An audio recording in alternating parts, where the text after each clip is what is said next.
I started climbing as a result of my mom's inspiration. When I was a kid, she was a climber, and for women in that era, it was pretty rare to do the type of climbing that she was doing when I was growing up.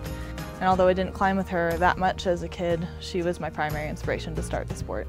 It was in the early 2000s that I decided I was a climber and I was going to dedicate my life and now my profession to the sport of climbing. In 2004, I moved to Portland, Oregon.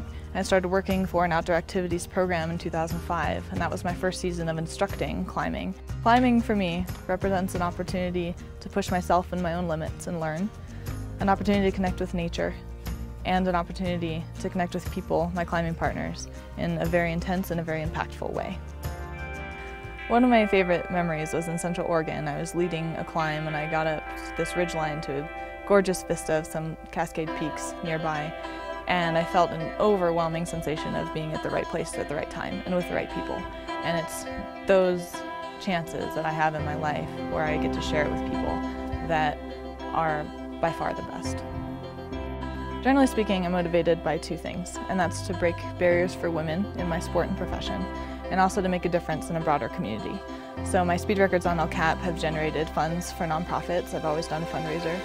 And also my internal motivation comes from my drive. I'm a self-motivated person. El Capitan is in Yosemite Valley. It's 3,000 feet high, and the most popular climb, arguably the most popular climb in the world, is called the Nose.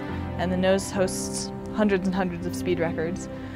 And for me, I was out to break a record that was established 12 years ago by Jacqueline Florine, and she was the only other woman to that point who had soloed the Nose. So climbed it by herself with a rope, and it took her 5 days.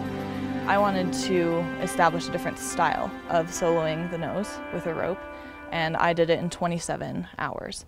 My records and style that I climb and the way that I make a difference in my community are all ways that I can share that with others and inspire others to do the same. The advice that I would give to people who are facing any sort of challenge in life is to stay true to your own values and be willing to stick your neck out there and be vulnerable for a greater cause.